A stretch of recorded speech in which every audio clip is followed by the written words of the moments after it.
¿Qué les cuento? ¿Qué les cuento? Bueno, les cuento que yo soy Mario Testa, soy médico de profesión, eh, aunque en realidad me hubiera gustado hacer otra cosa. No tengo tanta vocación de médico. Eh, yo pienso muchas veces que entiendo mejor los problemas del espacio que otras cuestiones como el tiempo, que es tan complicado. Entonces yo debía haber sido arquitecto en realidad. Pero en la época en que yo empecé a estudiar, inscribirse en la Facultad de Arquitectura un hombre era algo así como una declaración de homosexualidad, lo cual estaba más allá de mi intención, por cierto. Así que como tenía un tío médico y otro tío también médico, bueno, porque las otras cosas que se podían hacer era ingeniero, que era mi papá, o abogado. No tenía vocación para ninguna de las dos, así que caí en la medicina. Pero bueno, yo nací en el año 1925, o sea, en una década que fue una década, digamos, de las que el país estaba en un estado absolutamente brillante. Yo recuerdo, por ejemplo, cosas como esta, que el gran campeón Shorton de la Rural del año 1925 se pagó 125.000 pesos, lo que para la época era una fortuna total. Y que el cambio del dólar estaba a 2 pesos 20, por ejemplo, lo cual hacía que, digamos, era una época de gran florecimiento. Y mi papá, que era ingeniero, construyó una casa en el barrio de Parque Patricio donde nos fuimos a vivir. Yo nací en la calle Maza, muy cerca de Maza y San Juan. Entonces, ¿Nació en su casa? Esa era la casa donde nací. ¿Nació ahí, no nació en un hospital? Nació en su Sí, casa. no, por supuesto. Yo y mis dos hermanas nacimos en la casa.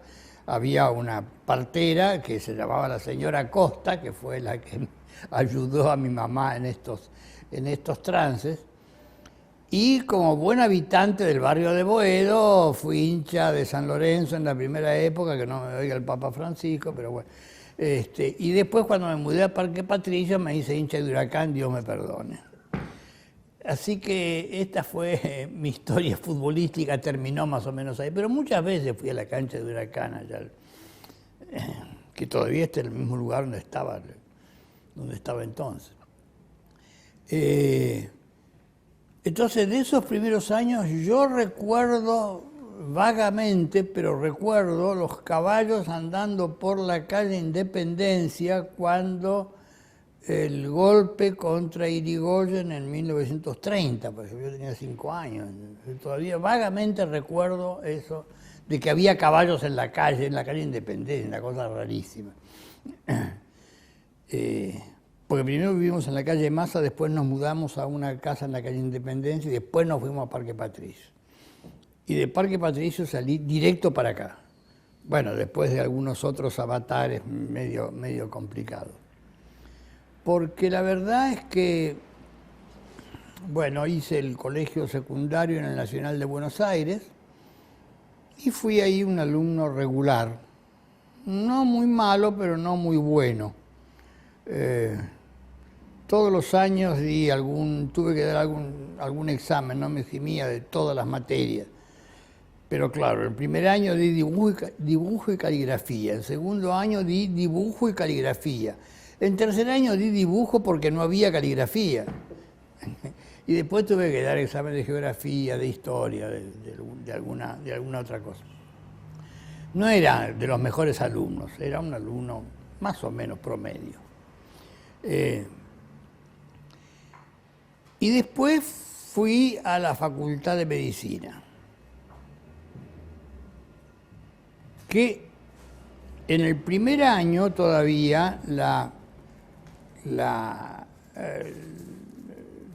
materia que había, que era anatomía descriptiva, se daba en lo que ahora es la Facultad de Ciencias Económicas, estaba ahí ubicada la cátedra. Y también la cátedra de Fisiología con USAID, la cursé ahí en el edificio de que es hoy Facultad de Ciencias Económicas. Después nos mudamos para enfrente, para la calle Paraguay. Bueno, y ahí empezaron mis primeros escarceos de militante estudiantil. Cuando yo ingresé, estoy hablando del año, tenía 18 años, o sea que era el año 43, 1943 ingresé en medicina. ¿Y qué pasaba? La fuga estaba prohibida y entonces creamos un grupo estudiantil que se llamaba Junta Ejecutiva de Medicina, que pintábamos las paredes, que era con lápices, una bota y la tachábamos, una bota tachada, ¿no? Este era el símbolo de este grupo. Y bueno, ahí empezaron las primeras, hubo una ocupación de la facultad, nos metimos en fin, todas estas historias. En fin, y el recuerdo de los viejos amigos, de los viejos amigos de esa edad no queda ninguno, se murieron todos. Pero recuerdo a algunos de ellos con muchísimo cariño todavía.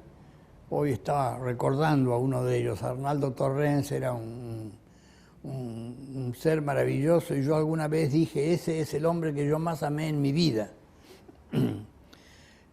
Porque realmente era un tipo extraordinario, ¿no? Era un simpatizante del comunismo, por cierto, no estaba afiliado, aunque debe haber estado en la Federación Juvenil Comunista, supongo, como tantos otros. Pero era un ser excepcional, era un amante de la literatura, de la poesía, del teatro, y hacía grandes especulaciones filosóficas en torno a temas religiosos. No era para nada religioso, pero le encantaba hablar de la herejía maniquea y del Concilio de Trento y de cosas por el estilo. Y era un verdadero placer escucharlo. Fue el gran amigo de esa época. Hubo muchos otros, Juan José Barnechea, Luis Horacio Verocampo, qué sé yo, Héctor Montes de Oca, en fin, había una cantidad de tipos con los cuales hicimos una cosa muy importante en aquella época, cuando estábamos ya en cuarto o quinto año. Había un problema, en esa época no había residencias en los hospitales, todavía no se habían creado, y entonces el aprendizaje de la medicina práctica se hacía en las guardias de los hospitales.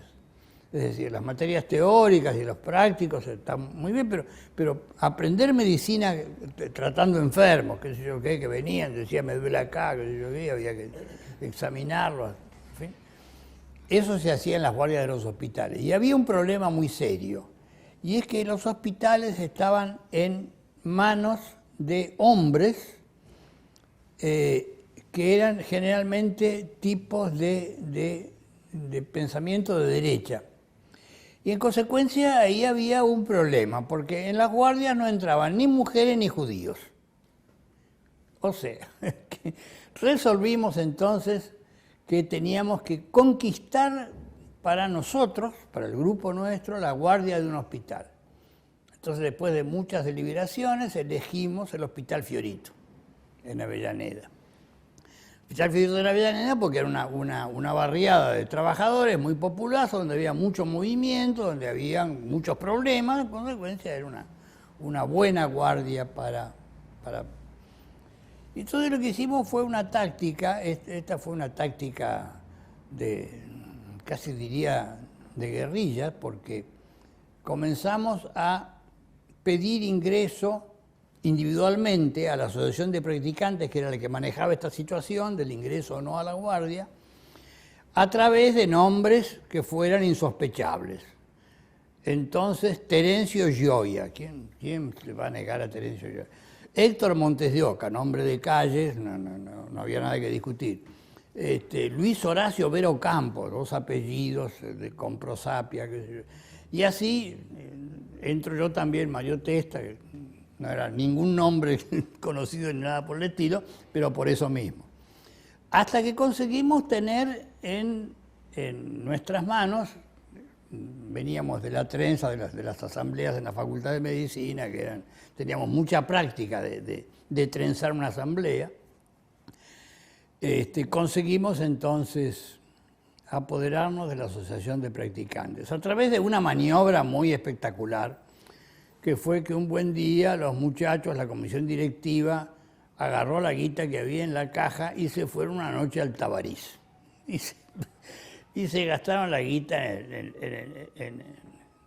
con las mujeres del Tabarís. Entonces, al día siguiente, bueno, un pequeño escándalo. Bueno, muchachos, ustedes saben cómo. Sí, sabemos, olvidémonos del asunto. Pero miren, entonces, para que terminemos con este asunto, lo que tienen que hacer es aceptar esta solicitud de ingreso a la asociación. Sí, cómo no, decime, ¿quién es? Herz Mordoqueo Gerstenfeld, ahí se acabó. Ahí se acabó. Ahí les rompimos lo que no te puedo decir. Y entonces, a partir de ahí la guardia fue nuestra. El siguiente secretario general fui yo. Ahí fue donde aprendí a tratar enfermos. Hasta ese momento eran los enfermos que veía en el hospital de clínica bajo la supervisión de los docentes y demás. Pero ahí venía el tipo y me decía, me duele la barriga. Y de ahí para adelante. De manera que fue muy instructivo. Desde el punto de vista médico, yo aprendí mucho en el hospital de Vicente López, en el hospital municipal de Vicente López, que está en la calle Hipólito Yrigoyen, por ahí, que ahora está muy reformado. Pero ahí había una sala de clínica médica cuyo director era Eneas Abel Pampliega, y que me enseñó mucho, por cierto. Y después fui al centro de salud con Braco, Howard, Delfort del Valle, Jorge Doyle, tipos que eran muy buenos y todos habían sido alumnos de Antonio Cetrangolo. Y ahí estuve esos años también trabajando muy intensamente, hasta que se interrumpió por una pelea que tuve con mi jefe. Yo ahí había hecho clínica, endoscopía y después cirugía, y inicié una campaña para conseguir que instalaran un laboratorio de neumonología. Había que hacer análisis de gases en sangre y cosas por el estilo, que no había el material y no había forma de poder hacer eso. Yo me acuerdo, la primera jeringa de Becton Dickinson que yo vi, que era la que se utilizaba para extraer sangre sin que se perdieran los gases, qué sé yo qué, nos la trajo un piloto de aerolínea de Estados Unidos. El primer sondaje cardíaco que hicimos, lo hicimos con una sonda ureteral. Estas eran las condiciones en que trabajábamos en aquel momento, de manera que este fue el motivo de mi desagrado. Por cierto que fue una época muy interesante, con algunas características que yo empecé a aprender ahí algo de cómo se organiza un hospital, porque los hospitales en aquella época había que ir a la madrugada para pedir un turno que a lo mejor conseguían y que lo atendían varias horas después. Era un escándalo. Y nosotros, claro, éramos un hospital que en general trataba enfermos crónicos, pero lo que se hacía era que las personas llamaban por teléfono y se les daba día y hora como si fueran a una consulta privada. Venga el martes a las 4:45 y esperaba 5 o 10 minutos. Es decir, ese tipo de cosas. Había un director que era un médico militar que había cometido un delito muy grave estando en el ejército. Se había acostado con la mujer de un superior, lo cual no se debe hacer, como es obvio. Y entonces, y era un tipo fantástico, un tipo maravilloso. Era el único peronista que había en el grupo del hospital. Y una vez vino el ministro y nos dijo, bueno, yo sé que ustedes son todos contra, pero como trabajan muy bien, no los vamos a tocar. Ese era el ambiente de época, qué sé yo. Había que hacer todas las semanas uno de los médicos del hospital tenía que hacer una conferencia para todos los empleados sobre el plan quinquenal, sobre algún aspecto del segundo plan quinquenal de Perón o algo así. Jamás nos los dijo el director Él escribía el resumen de lo que había dicho el doctor fulano, que sé yo qué, esta semana, y lo mandaba a la plata, y era todo mentira.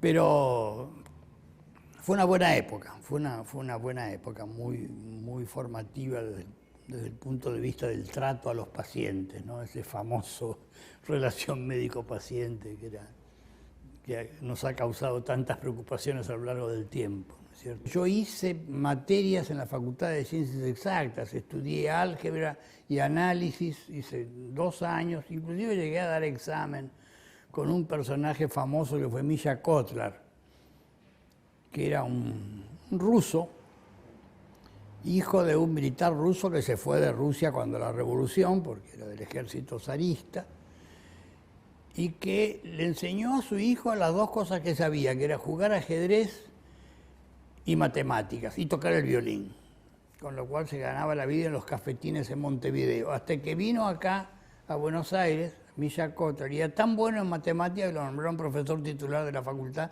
sin haber entrado nunca a una universidad, nunca.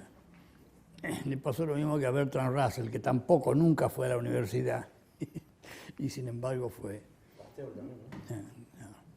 Entonces con Misha Kotlar yo tuve que dar examen de análisis matemático 1. Y me acuerdo un diálogo que me decía, ¿y cómo yo le voy a tomar examen a usted que es médico? Y bueno, le decía, a este preguntale porque este es médico, si no después cuando lo vas a ver. Cosas de aquella época. Y entonces, en aquel momento, este fue un segundo episodio del cual me enorgullezco. El primero fue ese de la captura del centro de estudiantes. El segundo fue que hicimos un programa, el rector me dice, bueno, ¿qué es lo que quiere hacer? Yo quiero un programa de becas.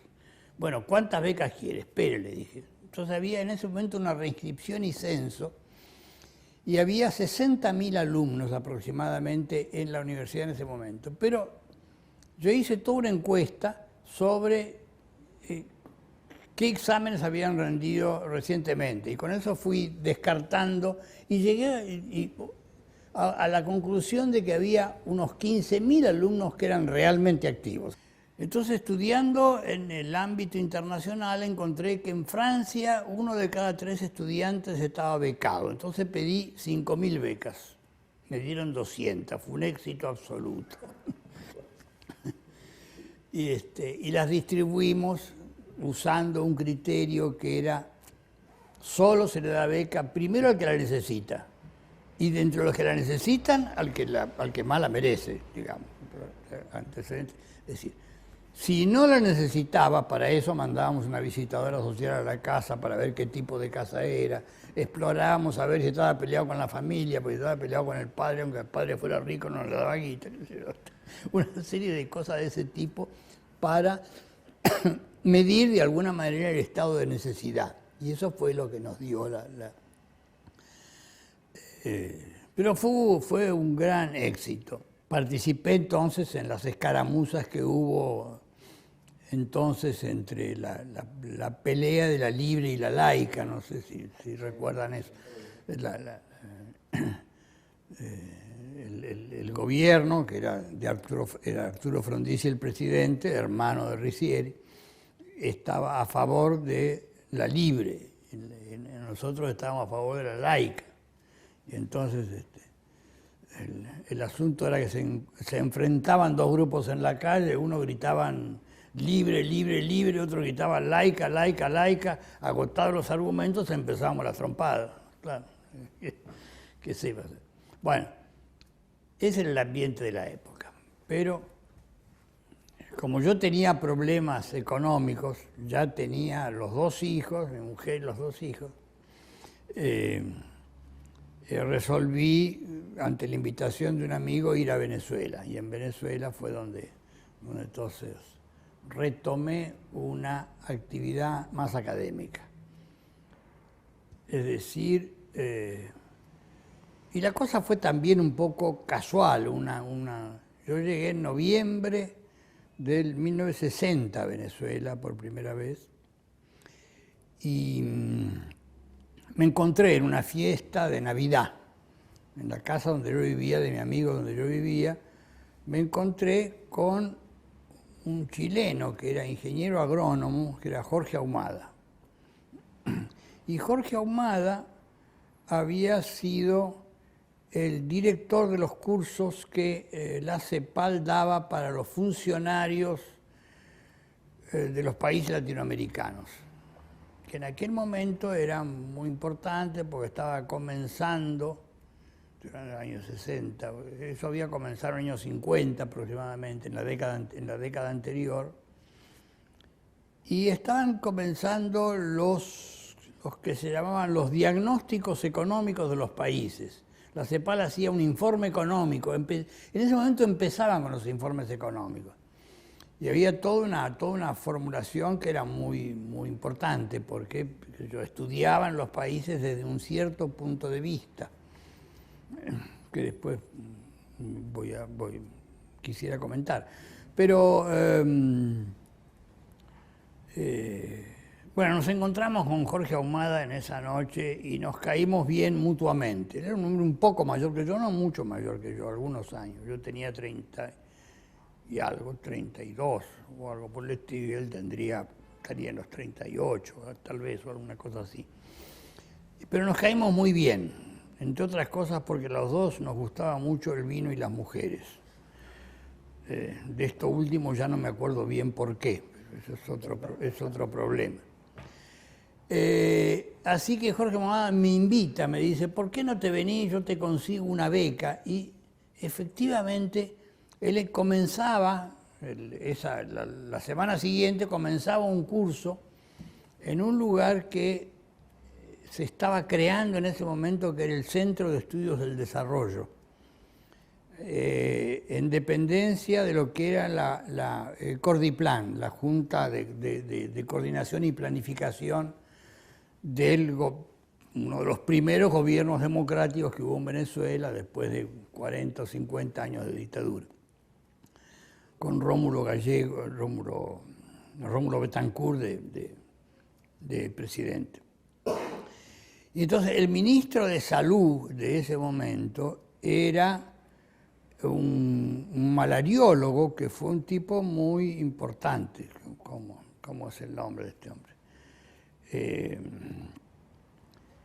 Que había sido el tipo que había erradicado la malaria en Venezuela, o había casi erradicado la malaria en Venezuela a través de un trabajo muy importante. Y Ahumada fue y le pidió una beca para mí, y efectivamente me concedieron esa beca, y entonces me pude poner a estudiar. Y eso me cambió la vida, literalmente me cambió la vida. Digamos, porque me puse a estudiar una cosa que me apasionó. Me puse a estudiar fenómenos económicos, sociales, culturales, que para mí eran totalmente desconocidos. Pero fue una época de una gran... Gabaldona era el nombre del ministro de Salud. Ahora me voy a acordar el nombre también. Fue una época muy, muy, muy rica para mí. Yo pasé en ese momento, estuve 2 años estudiando, estudiábamos muchísimo, muchísimo. Yo llegué a leer en esa época durante muchos meses, yo leía un libro por día. Y además iba a clases durante varias horas por día también. Y además bebíamos ron, que me gusta mucho, varias horas por día también. No sé de cuántas, los días tenían 48, eran días de 40 horas. Y además era fantástico porque trabajábamos todo el día y los viernes a la tarde empezaba la fiesta que duraba hasta el lunes a la mañana. Entonces, era una época, fue una época de una... Yo la recuerdo como una época de vacaciones perpetuas, ¿no? Pero además con vacaciones muy productivas, porque era toda esta cosa. Y me apasioné por lo que estaba estudiando, ¿no? Hace poco yo les contaba en la Universidad de Lanús a alguna gente en una reunión que tuvimos, que nosotros teníamos discusiones en ese momento, estoy hablando del año 1961-62, que fue el periodo que yo ahí cursé, 61, 62, 63, un cacho del 63 también, y teníamos discusiones con economistas de muy alto nivel, con sociólogos de muy alto nivel, con qué sé yo, tipos que sabían de esto, con matemáticos, y con economistas, con politólogos. Me acuerdo que Perry Anderson, por ejemplo, aparecía de vez en cuando por Senders, un tipo de primer nivel mundial, pero muchos otros. Y que los temas que se discutían entonces son temas que hoy están en la primera página de los diarios. Es decir, 50 años después, o algo por el estilo, estas cosas que dice la Mercedes Marcó del Pont desde el Banco Central, o qué sé yo, o toda la discusión sobre el keynesianismo o el no keynesianismo, si la oferta o la demanda, si el mercado o no el mercado. Todo esto era discusión cotidiana para nosotros. Entonces lo aprendimos muy antes que estuviera en la discusión pública. Por eso fue una formación muy rica y muy importante. Pero además que los referentes que aparecían para nosotros no eran generalmente norteamericanos, sino europeos. Allí aparecía Gunnar Myrdal hablando de fenómenos de desarrollo, o Jan Tinbergen, el holandés, hablando de planificación, o el mismo Keynes, al que leíamos con fricción. Pero uno de mis buenos profesores en aquella época fue, por ejemplo, Carlos Matus, tipo que había sido ministro de Salvador Allende y que había pagado caro sus culpas. Fue presidente del Banco Central y fue ministro de Economía. Y digo que pagó caro sus culpas porque tuvo 2 años preso cuando llega Pinochet y sus muchachos. Y se pasó 1 año en una isla del sur de Chile. La isla Dawson. Claro, claro. Y después estuvo otro año en lo que él llamaba el seminario de Ritoque. El seminario de Ritoque porque había varios economistas ahí con los cuales discutían los temas que después se transformaron en una de sus propuestas más interesantes. Bueno, en fin, lo que hizo después a lo largo de toda su vida, después de estar preso, fue trabajar sobre el mismo tema que era lo que él llamaba la planificación estratégico-situacional o planificación de situaciones, en fin. Y yo compartí con él primero fue docente mío, él fue uno de los que me enseñó matemática, junto con otros chilenos y argentinos, por cierto. Ahí estaban Darío Pavés, que fue también ministro de Planificación de Salvador Allende, y uno de los tipos más torturados cuando estuvo preso después por el señor Pinochet, gran amigo mío, un tipo encantador ya fallecido.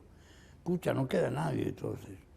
Y también estaba Max Nolf, el chileno Max Nolf, que presidente de la cuestión del cobre en Chile, así que un tipo de mucho peso. Y todos ellos fueron docentes míos. Los argentinos me acuerdo de Ángel Monti, por ejemplo, que después trabajó acá con el coronel Manzano, ¿se acuerdan? ¿Manzano se llamaba? no. Durano. Bueno, tenía nombre de fruta, no me acuerdo. Y el pelado Trevino, todos estos eran economistas y todos estos fueron docentes míos. Pero tal vez el más importante haya sido Carlos Matus, con quien tuvimos una larga amistad durante muchos años. Junto con Carlos Matus y estos otros que les acabo de nombrar, firmamos una carta dirigida a los presidentes de Argentina y de Chile cuando el conflicto de allá del estrecho, ¿no? Pidiendo una cierta mesura y razonabilidad en lo que estaban haciendo, ¿no? Fue una carta conjunta de chilenos y argentinos. Bueno, pero con Matus era uno de los varios con los cuales discutíamos estos temas del desarrollo, me acuerdo una larga discusión que teníamos sobre qué relación tenía que tener el presidente del Banco Central con el ministro de Economía, cosa que se reprodujo acá exactamente igual, tal como lo habíamos visto nosotros en aquel momento. Y si había que usar la guita del Banco Central para pagar deuda o no, o para hacer inversiones productivas. Es decir, exactamente lo mismo que se estaba discutiendo estos meses atrás acá en el país. Y que se sigue discutiendo, por cierto, ¿no? Creo que hay una declaración hoy de Mercedes Mercado del Pons sobre el tema. Solo que nosotros no nos imaginábamos una mujer al frente del Banco Central, claro, ¿no? En aquella época éramos todavía muy machistas. Entonces, a veces cuando algún alumno me pregunta, ¿usted cree que en el país ha habido cambios en serio? Y entonces yo le digo, mire, Cristina Fernández, Nilda Garré, Mercedes Marcó del Ponte, Carmen Argibay, Elena Hayton de Nolasco, Débora George. ¿Usted no cree que hay cambios en el país? En fin, este tipo de cosas. Pero bueno, entonces con Matus discutíamos estos temas. Y coincidíamos en muchas cosas. En una ocasión, Hugo Spinelli, que es uno de los muchos jefes que yo tengo, escribió cuando estaba cursando algún curso en Río de Janeiro, escribió un artículo comparando los trabajos de Matus con los míos.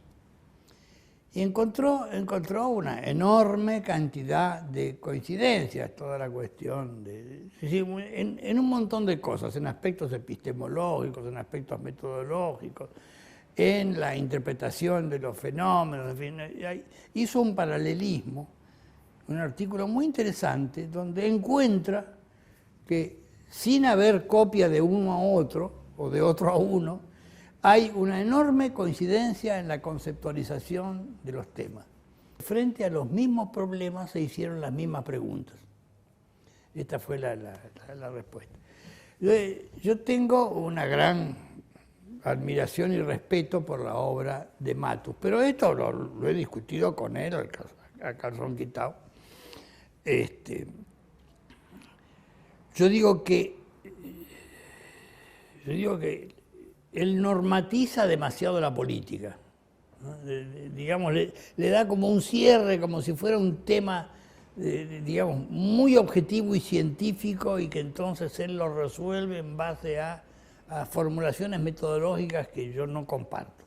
Y yo decía que esta diferencia se debía básicamente a que él siempre se consideró como un dirigente de primer nivel de procesos transformadores, cosa que es cierto. Él fue ministro de Salvador Allende, joder, casi nada.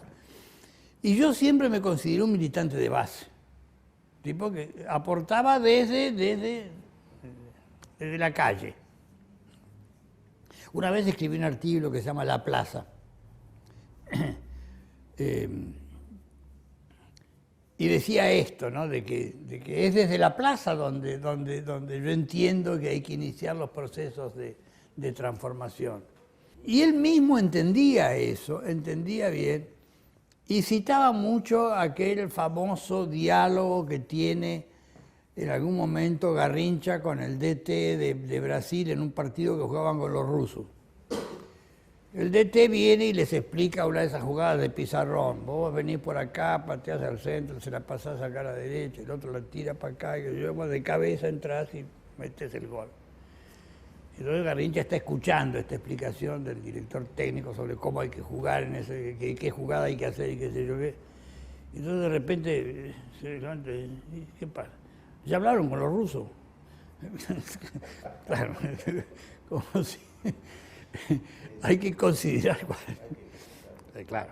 Entonces, y él, Matus conocía esto y citaba mucho este cuento de Garrincha, pero era muy difícil hablar con Matus. Matus estaba muy montado encima de un pedestal muy alto. Yo digo en algún momento en uno de mis libros, mire, usted puede hacer planes o puede no hacer planes. Lo que no puede es no pensar estratégicamente. Este es el tema. Es decir, hay que pensar estratégicamente quiere decir, para mí el pensamiento estratégico es un pensamiento sobre el poder. Es decir, ¿cómo es esto del poder? ¿Dónde está? ¿Quién lo tiene? ¿Cómo se juega esta cuestión? También Matus habla de esto, también Matus y habla de cómo acumular poder y de cómo usar el poder y qué sé yo. Es decir, hay un tema que es muy común, que los dos tratamos, pero con estas matices de diferencia, de que yo pienso que él exagera en cuanto al entramado de estas cuestiones. Hay otra cuestión que a mí se me ocurre. Yo digo, yo siempre digo que mi pensamiento es muy latinoamericano. Y entonces que está muy pegado a los procesos que yo conozco de América Latina. Y lo que yo conozco de América Latina es que todo es muy flan, todo se mueve muy para cualquier lado en cualquier momento. Muy distinto a lo que yo podría pensar si fuera europeo, donde está todo tan entramado que vos movés algún casito y se te desarma todo. Entonces, a esto yo llamo la dependencia cultural, el no poder independizarse de esa cuestión y pensar como un tema propio. Una vez le oí decir a Arturo Connell, que fue director del Banco Central, formaba parte del directorio del Banco Central, otro economista que también participaba en estas cosas del CENDE, le oí decir en Venezuela, cuando le hicieron una pregunta sobre la economía venezolana, y dijo, en realidad a mí me resulta difícil responder esa pregunta, porque yo soy de un país que cría vacas, no que produce petróleo. Entonces, este es digamos, el estar atado a una cosa que es la propia de uno, ¿no? A mí me pasa esto mismo. Yo sé pensar en argentino. Me siento muy latinoamericano. Entonces yo hablo de nosotros los uruguayos, nosotros los paraguayos, nosotros los bolivianos. Fenómeno. Ahí yo tengo un conflicto serio. El conflicto serio para mí es, en primer lugar, las macanas que hice a lo largo de mi vida, que me llevaron en algún momento a escribir una autocrítica, ¿no es cierto? En segundo lugar, a creérmela en algún momento. Cuando yo empecé a hacer el curso con Jorge Ahumada, Jorge Ahumada me hizo un encargo, me dijo, escúchame, yo hablo de planificación económica, pero como vos sabés de salud, tenés que traducir lo que yo digo a un tema de salud, como un tema social como es el tema de salud. Y yo le dije que sí, creyendo que yo sabía de salud. Gran error. Yo lo que sabía era de enfermedad, no de salud. Entonces, mucho tiempo después me di cuenta de este error conceptual. Cuando uno piensa en serio en los determinantes sociales de la salud, se encuentra con un panorama que tiene que ver con todo. Tiene que ver con todo. En consecuencia, no. Y entonces cuando yo empecé a trabajar en esto, cuando escribí mi primer trabajo, pensaba en términos médicos, directamente, con un poquitito de aplicación epidemiológica, en fin, qué sé yo, muy poco, pero en términos médicos clínicos casi diría, ¿no? Después esta visión se fue ampliando hasta llegar a la concepción actual. Mi concepción actual está expresada tal vez en un trabajo que hice para Alicia Kirchner. Cuando Alicia Kirchner fue senadora, yo formé parte del grupo de asesores de la senadora Alicia Kirchner, y ella nos pidió que preparáramos una ley general de salud. Y yo preparé una ley general de salud. No sé si la conocen. Sí, sí, sí. Bueno, entonces ahí aparece mi concepción actual, que es la que está ahí, como esto de entender los determinantes sociales en serio y dirigir entonces, apuntar los cañones en esa dirección, ¿no? Pero en aquella época no teníamos una visión tan amplia, sino que era mucho más limitada, ¿no? Se fue ampliando a lo largo del tiempo. Y para esto contribuyeron todas las discusiones que tuvimos con colegas y con alumnos. Y ahí aparece claramente cuando yo regreso acá, después de mi paso por Chile,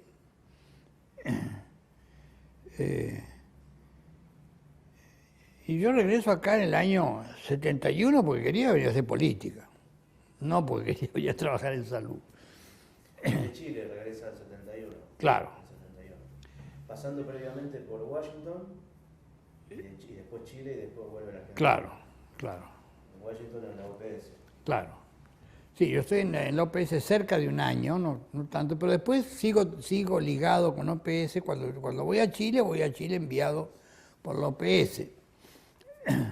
Pues yo tenía mucha relación con el director de OPS, un chileno también, Abraham Horvis, que es una relación muy interesante la que tuve con Horvis, porque Horvis era un tipo de extrema derecha, tan de extrema derecha que lo fue a saludar a Pinochet en algún momento de su vida. Pero era un tipo que yo respetaba por varias razones, y las voy a contar porque me parece que vale la pena. La primera fue que yo fui a Washington por primera vez a la OPS en el año 1966. Y había aceptado ir a Estados Unidos, país que nunca fue de mi preferencia, por dos razones. Una era que quería que mis hijos aprendieran a hablar inglés, cosa que aprendieron efectivamente. Y la segunda razón era porque muchos de mis amigos de izquierda decían lo que está ocurriendo es la crisis final del capitalismo. Entonces yo quería ir a ver cómo era la crisis final del capitalismo. Bueno, así fue la sorpresa que me llevé, ¿no? Tanto quería ver la crisis final del capitalismo que llegué de Caracas a Nueva York y de ahí tenía que ir a Washington y tenía un pasaje de avión, pero dije, no, yo quiero ir en tren porque quiero ver de cerca cómo es la crisis final del capitalismo. Y ahí, en esos 400 kilómetros de tren, veía de un lado la siderúrgica, del otro lado estaban los ¿cómo se llama?, donde construían transatlánticos y portaaviones y cosas por el estilo, y del otro lado, una cosa infernal. O sea que ahí me desencanté con mis amigos izquierdistas, me parece que le erraban un poquito. Cuando llegué a Washington y fui a la OPS, OPS tiene un edificio muy hermoso, que está ubicado calle por medio frente al Departamento de Estado de Estados Unidos. Estoy hablando del año 1966, plena Guerra Fría. Y llego ahí, a ese edificio, y hay una plataforma delante, una plaza, donde están las banderas de todos los países que son miembros de la OPS, entre ellos la bandera de Cuba. Entonces yo, ¿qué pasa acá? ¿Cómo es posible? Yo sabía que Cuba había sido expulsada del avión Panamericana, de qué sé yo, de todos los organismos internacionales, menos del OPS. Yo le pregunto a algún amigo, a Barrenechea, que estaba ahí en ese momento, digo, che, ¿qué pasa acá? ¿Cómo es esto que está la bandera de Cuba frente al Departamento de Estado? Guerra Fría, qué sé yo qué.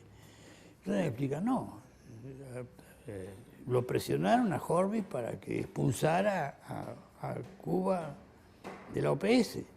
Y la respuesta de él fue, Cuba está haciendo las cosas en salud muy bien. No encuentro ningún motivo para expulsar a ese país de esta organización. Entonces yo me saqué el sombrero y dije, señor. Segunda cuestión fue que en ese momento, no sé si acordarán ustedes ahora, pero era un momento en que se hablaba del control de natalidad en los países subdesarrollados, que era el gran caballito de batalla de Estados Unidos, era el control. Para el progreso Claro, en esa época. Y entonces le daban a Horvitz cualquier cantidad de millones de la guita que pidiera para que hiciera control de natalidad en los países de América Latina. sobre todo Bolivia, ¿no? Y su respuesta fue, si fuera por cuestiones de salud, de acuerdo, por cuestiones demográficas, de ninguna manera. Me volví a quitar el sombrero y yo tenía un diálogo muy cordial con este hombre, que era de extrema derecha. Él era tan de extrema derecha que decía, yo ya ni momio soy, que es el término chileno coloquial para conservador o derechista. Soy momia, decía. Pero nos respetábamos intelectualmente el uno al otro.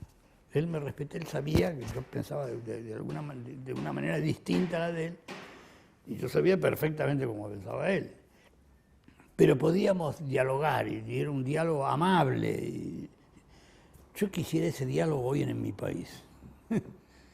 Quisiera ese mismo diálogo hoy aquí.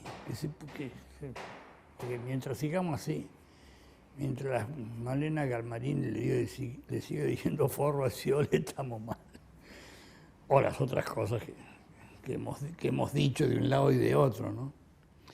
Entonces, por eso quería contar esta anécdota, este cuento, porque me parece muy importante de no perderse el respeto, ¿no?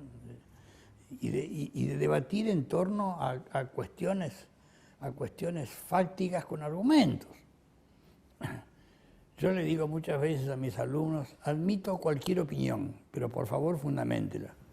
Como se le ocurra fundamental, pero por favor con fundamento. Cuando gana las elecciones el tío Cámpora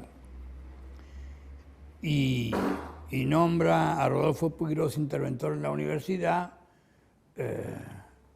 Rodolfo le pregunta a nuestro amigo común Arnaldo Torrens y quién ponemos en la facultad, y Arnaldo le dice, me señala a mí.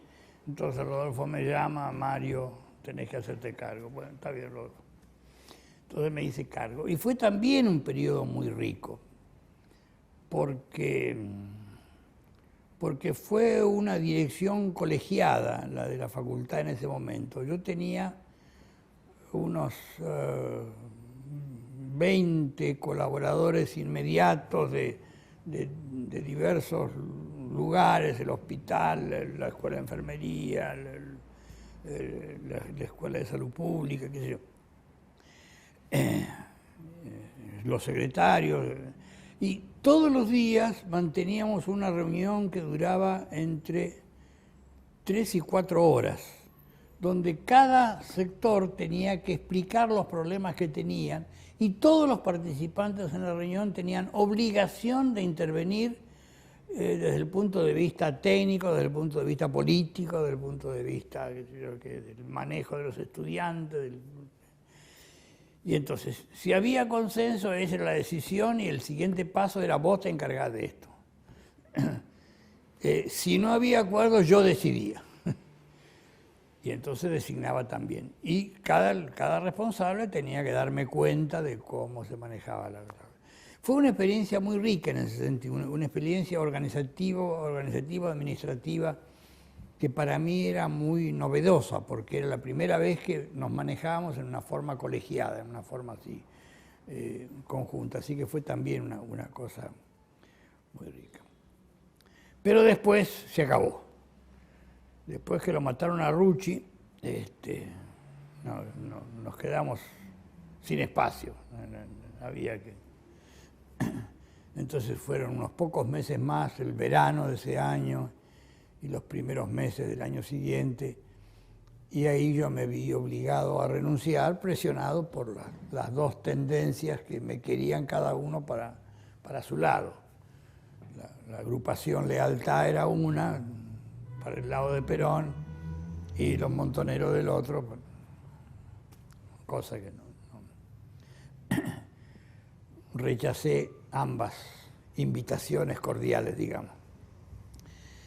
Y así fue que me fui para Brasil porque tenía en ese momento ya de antiguo una invitación que me había hecho un brasileño, Ezio Cordeiro, médico, a quien había conocido en Chile para ir a dar un curso allá. Y entonces estuve dando ese curso y... No, eso fue en la Universidad Estadual de Río de Janeiro, en la Facultad de Medicina de la Universidad Estadual de Río de Janeiro, que era muy interesante, porque era un grupo que estaba conformado ahí de gente que era generalmente comunista. Había una dirigente comunista, Nina Pereira Nunes, se llama. El padre había sido un famoso dirigente comunista brasileño, y ella era comunista también. Y era la jefa del grupo que estaba haciendo este curso, donde había muchos otros personajes. Algunos de ellos me hice amigo entrañable, como de Nina. Nina fue mi amiga toda la vida. Como Sergio Arouca, que es uno de los héroes de la transformación en Brasil, del Sistema Único de Salud, como Ezio Cordeiro, como otros después. Bueno, como José de Noronha. Ahí se inicia su relación con el movimiento sanitarista brasileño. ¿Con? Con el movimiento sanitario brasileño. Se empieza Bueno, claro. Ahí fue donde empezó mi vinculación con el movimiento sanitario brasileño, porque en ese momento crearon una organización que se llamaba CEBES, Centro Brasileño de Estudio de Salud. Casualmente, cuando estaba en Venezuela, con otros amigos habíamos creado un CEBES, Centro Venezolano de Estudio de Salud, el mismo nombre, cambiando la B corta por B larga. Y entonces publicaba una revista que se llamaba Salud en Debate. Entonces, para el primer número de esa revista me pidieron que les diera algún artículo mío, cosa que hice, de lo cual me arrepiento porque era un artículo muy malo. Bueno, pero no importa, pero el acuerdo que habían llegado, que Nina me explicó cuidadosamente, ellos tenían un director formal, que no intervenía para nada, que era un tipo del partido Arena, que era un partido de los militares, directamente. Pero había un acuerdo.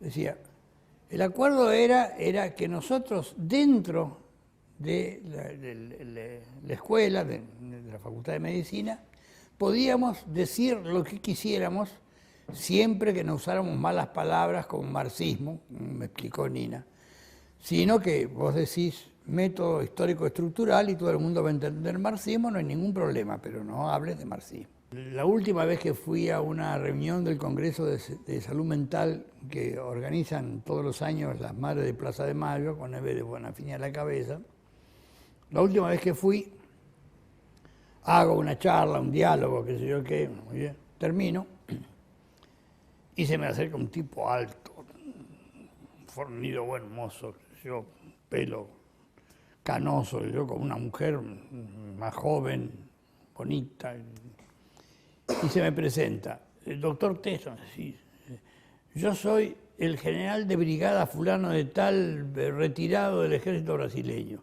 Yo casi me cago de culo, no podía creer lo que estaba oyendo, ¿no? Sí, no, hemos venido a escucharlo porque es muy interesante las cosas que usted dice, y por favor, fírmeme este libro, es el único que conseguí acá en la librería de las madres, así que bueno,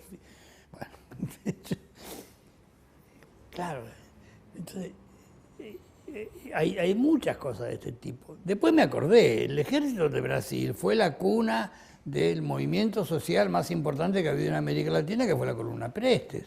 Prestes era oficial del ejército. Y se mandó a aquella caminatita a través de todo Brasil. Es decir, y además hubo otra cosa, y es que los militares brasileños pelearon en la Segunda Guerra Mundial.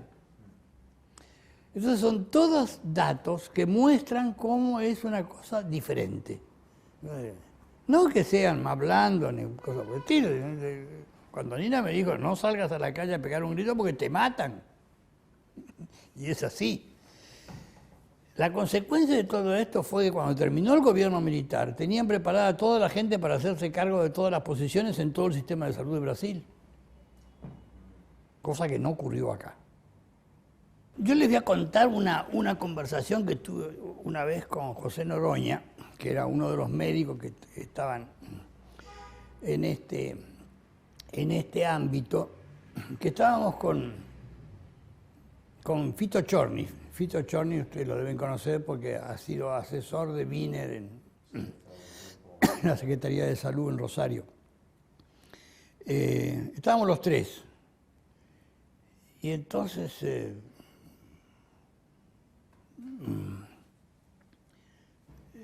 Noroña nos pregunta, pero ¿cuál es la teoría que nosotros queremos desarrollar?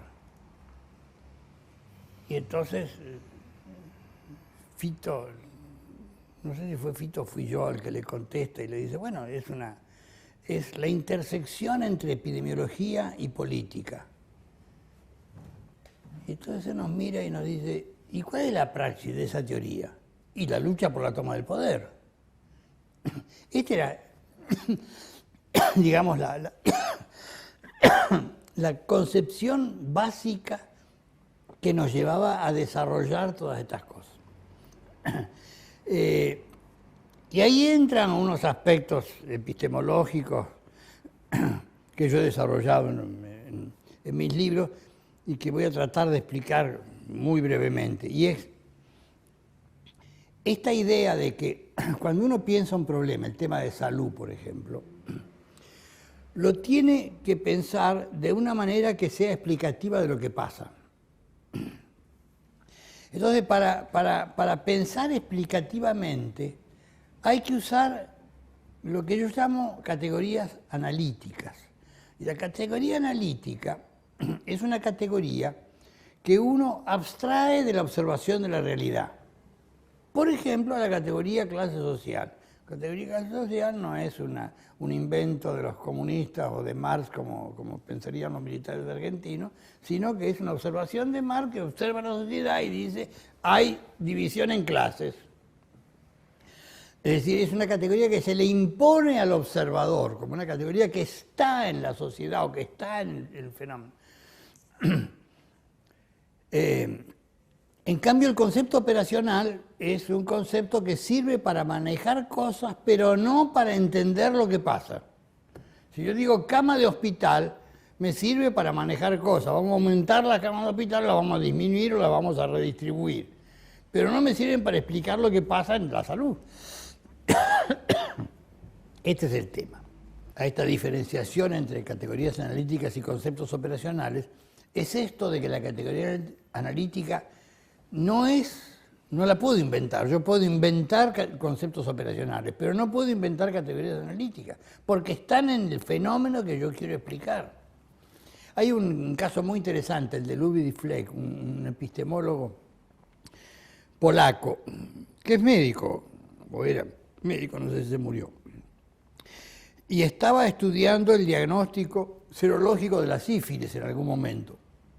Y en un libro que escribe, que se llama Análisis y desarrollo de un hecho científico, él pone un ejemplo de esto mismo, de categorías analíticas y conceptos operacionales, que los llama de otra manera, los llama conocimiento activo y conocimiento pasivo.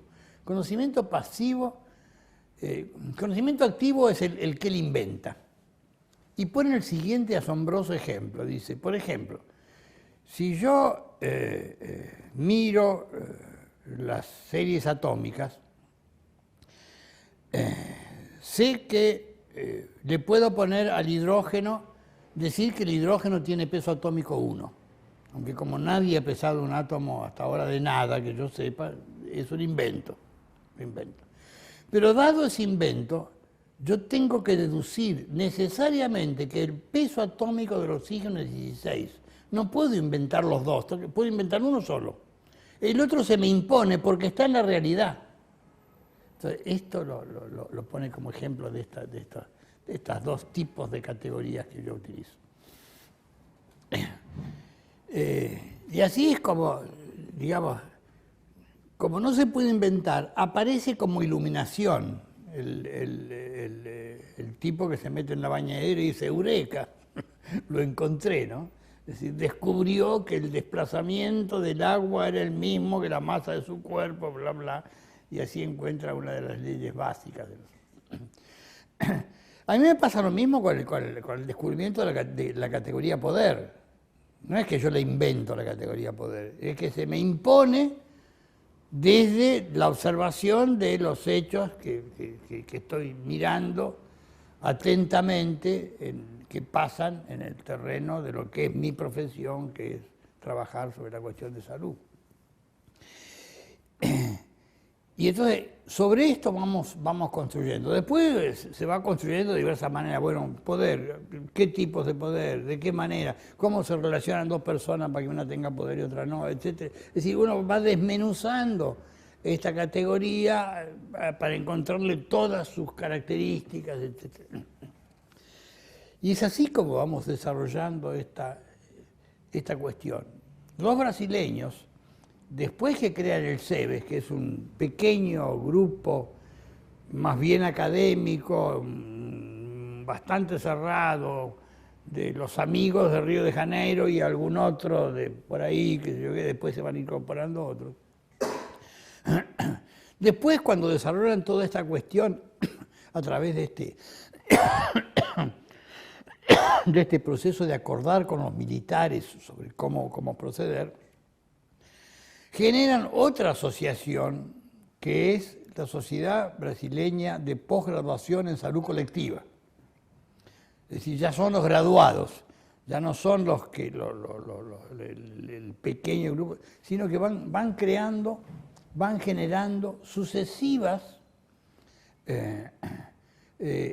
agrupamientos, yo diría sucesivos sujetos que van intentando hacer una cosa, que es introducir temas de debate en la agenda del Estado. Y esta es mi definición de qué es un sujeto social. Yo digo, un sujeto social, o un actor social, si ustedes quieren, es aquel que consigue introducir temas de debate en la agenda del Estado.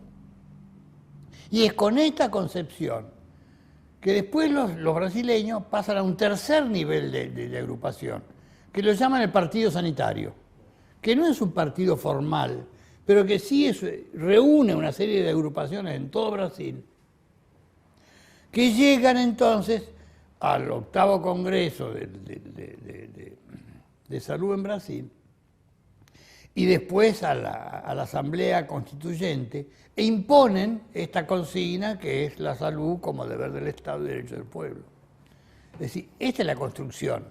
Y esta es la construcción en la que nosotros también vamos participando, digamos, desarrollando teoría en base a esta práctica.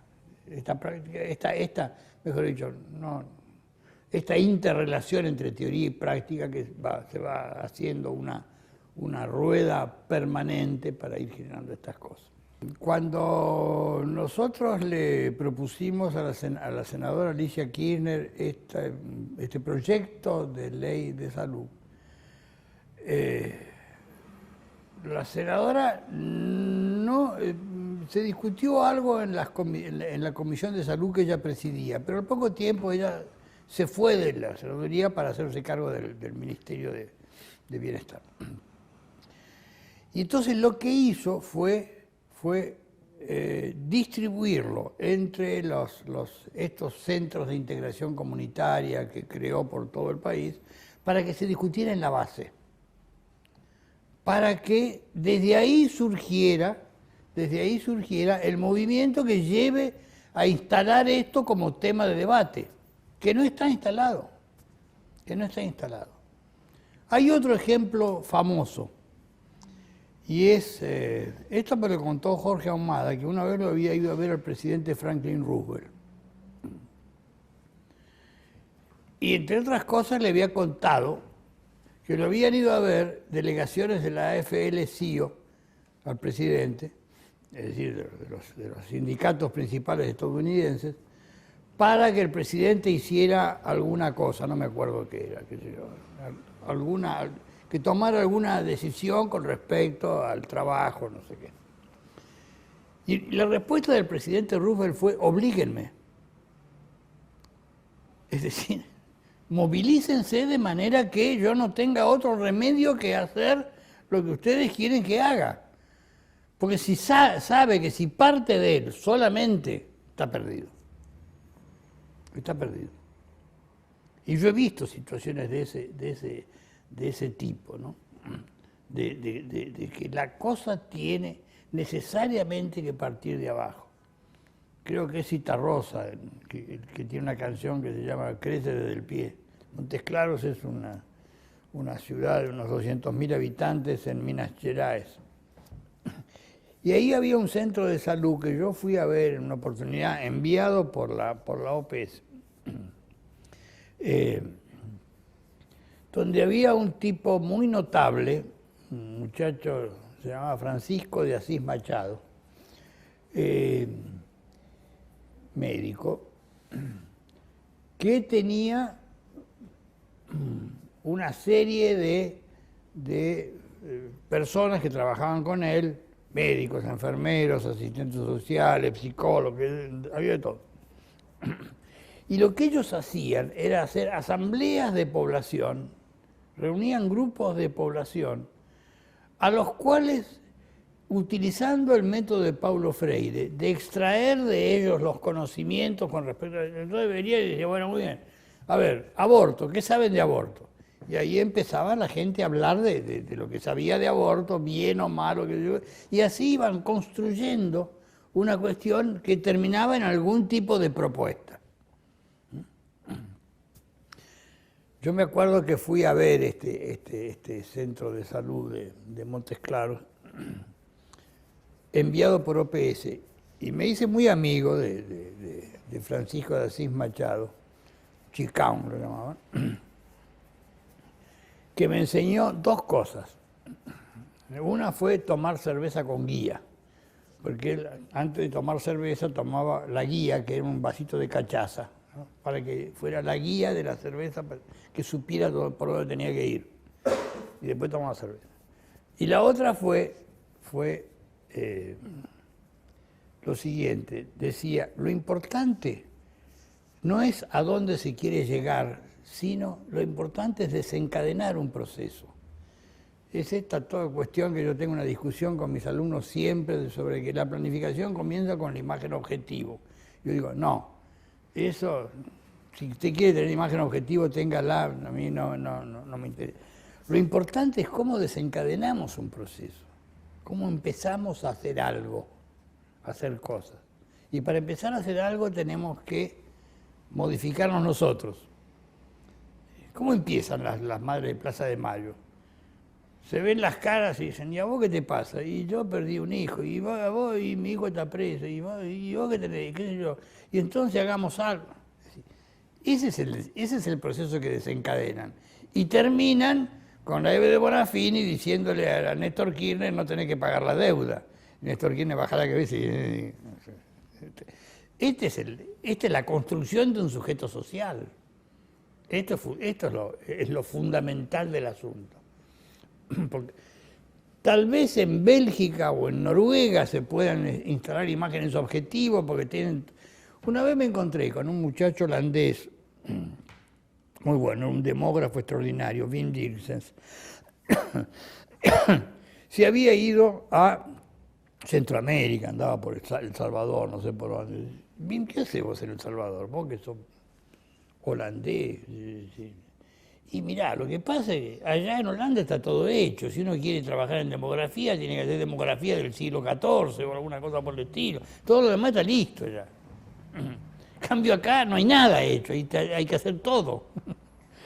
Entonces, esta es la gran diferencia que yo señalaba antes también. Ahí está todo ajustado. Acá está todo disparramado. Entonces tiene mucho más potencial para construir acá que allá. Esto es lo que muchas veces no sabemos percibir nosotros. Y es lo que yo llamo dependencia cultural, ¿no? En fin. Pero lo que quería decir con esto es que esta idea de crece desde el pie, que dependerá. Es decir, está bien, yo puedo tener un proyecto siendo el presidente de la nación. La señora presidenta esta parece que saca todos los días alguna cosa de no sé dónde. Pero si no se trabaja por abajo, es muy difícil. Es muy difícil. Mario, Es decir, perdón, yo hablo de dos aspectos. Yo digo que nuestro país es un cementerio legislativo. Hay muchas leyes, la mayoría de las leyes que no se cumplen nunca. Empezando por la ley del presupuesto, que esa no se cumple nunca, jamás. Entonces, hay dos conceptos ahí que hay que separar. Uno es el de legalidad, lo que está escrito en la norma. Y otro es la legitimidad, es lo que tiene una base social de apoyo firme con la cual se puede vencer a un enemigo. Porque esto de que nos quieren hacer creer que lo de la crispación y que estamos peleados y que la vida es una pelea permanente, las contradicciones y conflictos no van a desaparecer jamás.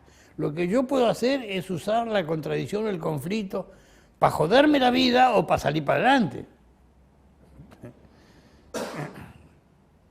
Si yo me jodo la vida, me pongo neurótico o psicótico. Si salgo para adelante, me pongo sujeto político, sujeto científico, sujeto artístico. Esta es la cuestión. Pero pensar que se pueden eliminar los conflictos o las contradicciones es una ilusión muy, muy pobre, no tiene gollete, ¿no? En fin, así es como yo veo las cosas. La reforma sanitaria italiana. Giovanni Berlinguer, el comunista hermano de Enrico Berlinguer, senador del Partido Comunista durante muchos años, muy amigo también, escribí un libro que se llama Los años difíciles de la reforma sanitaria. Y es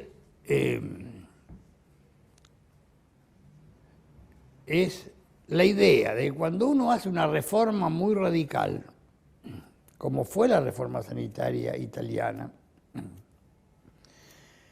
tiene que buscar los mecanismos de mantenerla a lo largo del tiempo, porque si no se desarma. Si no se desarma. de la noche a la mañana se desarma. Se desarma, como se desarmó en cierta forma también el proyecto en Brasil. Una vez que tenemos la Constitución y que dice que está bien, ganamos. Pero ¿cómo se hace para mantenerlo? Porque una cosa que altera en serio la estructura de poder en la sociedad, no es tan fácil. Hay que mantenerlo. Cuando uno quiere hacer una reforma que no modifica mucho la estructura de poder, yo lo digo cuando hablo de los proyectos de transformación, si no alteran mucho la distribución de poder, Bueno, yo puedo negociar. Yo quiero instalar una guardería en el hospital para que las enfermeras puedan dejar a los chicos y trabajar, que sé yo qué, bla, bla. Pero resulta que eso le tengo que sacar el espacio a alguien porque no sé qué carajo. Negocio eso, bueno, qué sé yo, le damos un poco más de tal cosa, un poco, unas horas más de no sé qué, o una capacitación o lo que fuera, y se acabó el problema. Y tengo resuelto el asunto. Pero si yo le estoy tocando la distribución de poder en la sociedad, si yo estoy diciendo, bueno, a partir del 31 de diciembre no va a haber más sistema privado de atención médica. ¿Cómo hago para mantenerlo? Primero, ¿cómo hago para implementarlo? ¿Y cómo hago para mantenerlos una vez si por ventura consiguiera implementarlo? Tengo que tener una tropa dispuesta a combatir con el enemigo para hacer eso. Yo digo, yo soy como el coronel Aureliano Buendía, que peleó 33 guerras y las perdió todas. Entonces, la próxima guerra que declare la quiero ganar. Entonces, para ganarla me tengo que preparar para ganarla. Tengo que tener la tropa propia, adiestrada, qué sé yo, que bla, bla. Esto es lo que yo llamo la construcción del sujeto social, que creo que es el punto central de mi pensamiento actual. Procesos previos de construcción de sujetos. Construcción de sujetos. Qué sé yo. La Cámpora, si querés, o el Partido Socialista, o lo que fuera. Pero un sujeto que sea un sujeto ideologizado, además, esto de lo que pide la descientificación es otra cansada, a mi modo de ver, sino que hay que tener esto, el ejemplo máximo para mí son Madres y Abuelas de Plaza de Mayo, en cualquiera de sus tres versiones, Un sujeto que se construye y se ideologiza y qué sé yo qué, y da batallas y sigue. Primero hay que construir la tropa. ¿Qué es lo más difícil? La tropa que va a dar la batalla. Porque batalla va a haber, si modifican en serio cosas, va a haber batalla. La derecha no se deja así nomás. Y sabe de qué se trata. Yo digo en alguna parte de mi trabajo, hago la siguiente afirmación, digo, la derecha usa el poder que tiene, y tiene mucho, tiene poder de distintos tipos, tiene poder económico, tiene poder político, tiene poder de conocimiento, lo que yo llamo poder de información, usa el poder que tiene para organizarnos. Nosotros, los de abajo, tenemos poder solamente en la medida en que nos organicemos. Es decir, las lógicas son distintas. Entonces, si uno no entiende esa lógica, mete la pata. Mete la pata porque dice, bueno, yo ahora soy diputado nacional, entonces voy a hacer un proyecto de ley que transforme la sociedad. Se te van a reír en las barbas. Simplemente. Tan fácil como eso. Yo estuve en Rosario varias veces en estos congresos y hemos hablado muchísimo con Capielli, con el mismo Wiener, en varias oportunidades. Y coincidíamos en muchas cosas, en otras no. Yo le facilité a Wiener, cuando era secretario de Salud, el conocimiento de Fito Chorny, que fue uno de los que intervino en la cuestión de los hospitales, de cómo trabajar estas cosas. De manera que creo que... Y había también otra, estoy tratando de acordarme el nombre de una mujer que se dedicaba a atención primaria, una médica. Ena Richiger, gracias. Que digamos que los temas ahí eran muchos de los que hemos estado conversando acá, algunos de los que hemos estado conversando acá, el tema de la participación, el tema de la democratización interna.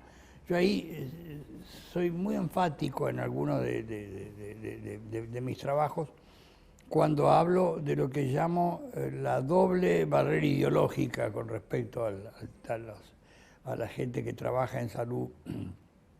Digo, hay una barrera ideológica que se cierra desde adentro, la cerramos nosotros desde adentro, diciendo la salud es un problema nuestro.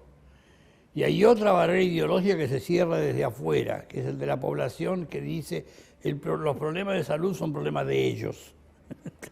¿No? O sea, no. Es decir, mientras eso siga así, ni modo. Entonces yo digo, hay dos cosas que hacer ahí. Una es democratización interna. ¿Cómo hacemos para ser nosotros más democráticos? Y entonces, qué sé yo, la gestión coparticipada, lo que les contaba de la facultad, más discusión interna nuestra de qué hacer y qué sé yo.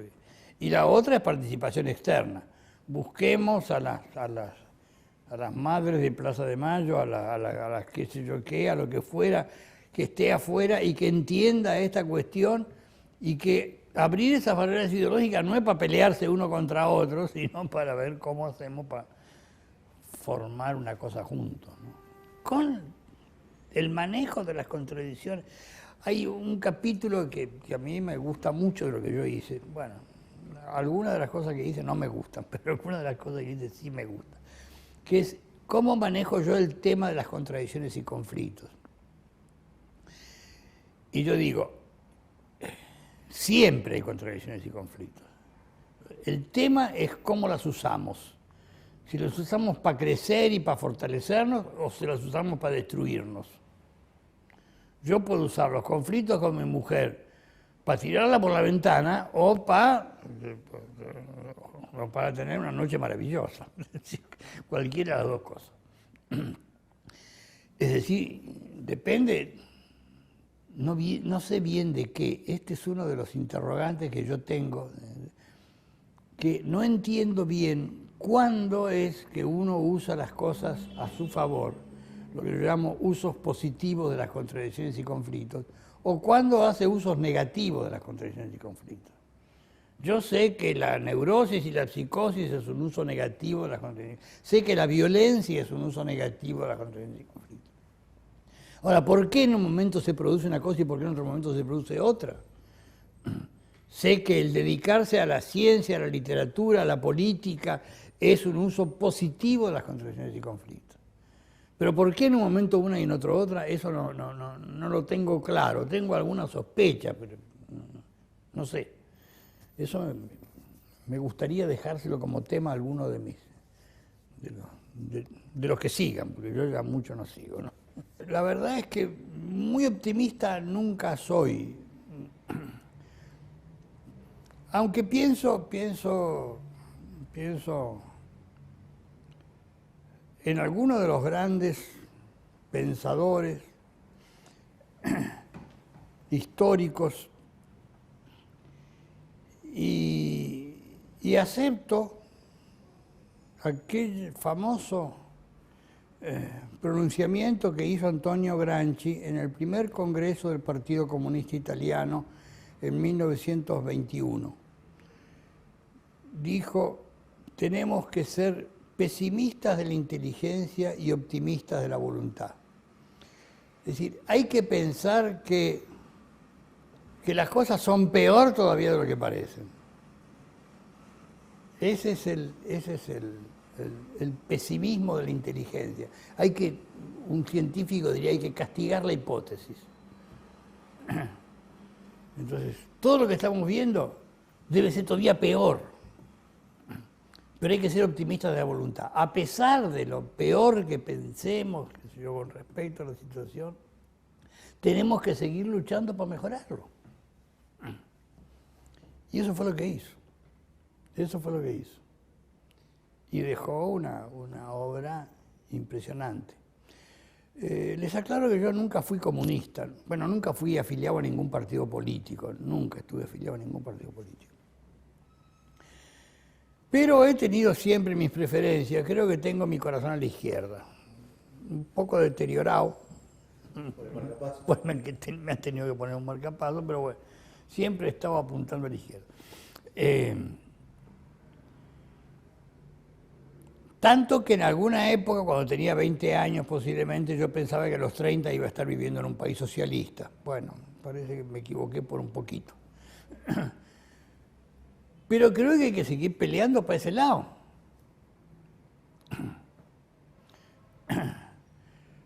Porque me parece que los regímenes, ahora voy a hablar mal de todo, los regímenes capitalistas no son regímenes humanos realmente. La humanidad, el humanismo está por otro lado. Y por supuesto que ayudados por el pensamiento religioso, de cualquier religión.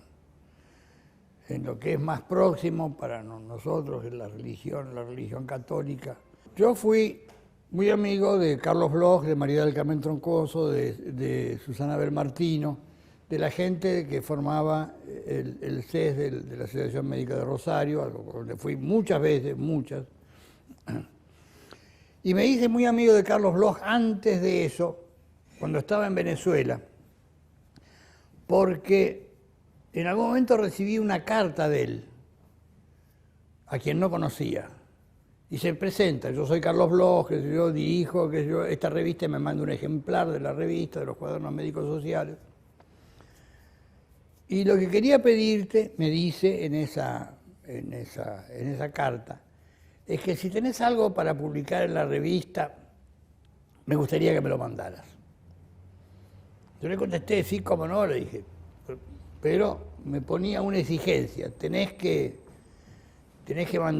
mandarme un seudónimo, porque tu nombre no lo podemos publicar. Ah, bueno, está bien.